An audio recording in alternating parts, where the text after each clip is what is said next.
আইপিএলে প্রথমবার নিলাম থেকে বাদ পড়লেন সাকিব আল হাসান। 16 ডিসেম্বর আবুধাবিতে হতে যাওয়া মিনি নিলামের সংক্ষিপ্ত তালিকায় রাখা হয়নি বাংলাদেশ অলরাউন্ডারকে। সাকিবের ভিত্তিমূল্য ছিল 1 কোটি রুপি। তবে মিনি নিলামে জায়গা করে নিয়েছেন মুস্তাফিজুর রহমান সহ 7 বাংলাদেশি। কদিন আগেই বিপিএল এর নিলাম উপভোগ করা সমর্থকরা এবার নজর রাখছে আইপিএল এর নিলামে। মেগা নিলাম না হলেও এই মিনি আয়োজনেই বাংলাদেশ থেকে আছে 7 ক্রিকেটার। সাকিব আল হাসানের বাদ পড়া যেমন বড় ঘটনা, তেমনি এবারের আইপিএল এ সাকিব ছাড়াই দল পেতে পারে একাধিক বাংলাদেশি ক্রিকেটার। কিভাবে হিসাবটা একটু মেলানো যাক।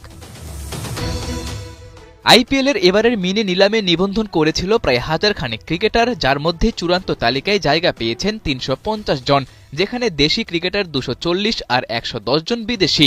মজার বিষয়, এই 110 জনের মধ্যেই দল পাবেন 31 জন, অর্থাৎ প্রতি 3 জন বিদেশির মধ্যে একজনের সম্ভাবনা আছে দল পাবার। এই হিসেবেও তো 7 বাংলাদেশের মধ্যে অন্তত 2 জনের দল পাবার কথা। তবে ওরকম আপেক্ষিক হিসাব ছাড়াও প্র্যাকটিক্যাল চিন্তা করলেও বাংলাদেশিদের এবার দল পাবার সম্ভাবনা প্রবল। সেই তালিকায় সবার আগে আসে মোস্তাফিজের নাম।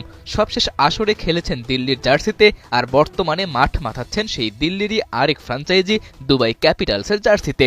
ক্যাপিটালদের ঘরের ছেলে হয়ে ওঠা মোস্তাফিজের দিকে ওদেরই থাকবে বাড়তি নজর। এবার অন্য একটা ছক দেখানো যাক। আইপিএলে বিদেশি ক্রিকেটারদের জন্য যে 31টি স্লট ফাঁকা আছে, সেখানে দেখা যায় কলকাতার 6টি, দিল্লির 5টি, চেন্নাই, গুজরাট আর লখনৌর 4টি করে। আর এই 5 দলের মধ্যে কলকাতা, দিল্লি আর চেন্নাইয়ে তো এর আগেও খেলেছে বাংলাদেশিরা। 2022 সালে ক্রিকবাজ জানিয়েছিল তাসকিনের ব্যাপারে আগ্রহী লখনৌ সুপার জায়ান্টস। যদিও ম্যাচ আর টাইগার পেসারের খেলা হয়নি বিসিবির অনাপত্তিপত্রের জটিলতায়। এছাড়া এই 5 ফ্র্যাঞ্চাইজির বাইরে বাকি 5 ফ্র্যাঞ্চাইজিরও সুযোগ আছে বাংলাদেশিদের দলে ফেরানোর। পারফরম্যান্সের দিকে চিন্তা করলেও আইপিএল এর মিনি নিলামে থাকা 7 বাংলাদেশির প্রায় সবাই আছেন ফর্মে।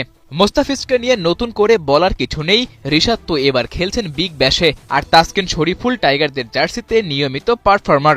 গতি আর তরুণ হওয়ায় নাহিদ রানাও থাকবেন আলোচনায়, আর রাকিবুল তো সবশেষ রাইজিং স্টার্স এশিয়া কাপেও দেখিয়েছেন নিজের ঝলক।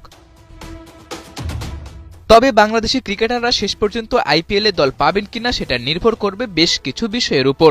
প্রথমত, দলগুলোর চাহিদা আর ক্রিকেটারের স্পেশালিটি মিলতে হবে। তাদের বিকল্পে আছেন কে টুর্নামেন্ট চলাকালে ওই নির্দিষ্ট ক্রিকেটার খেলার জন্য অ্যাভেইলেবল থাকবেন কিনা সেসবও বিবেচনায় রাখবে ফ্র্যাঞ্চাইজিগুলো।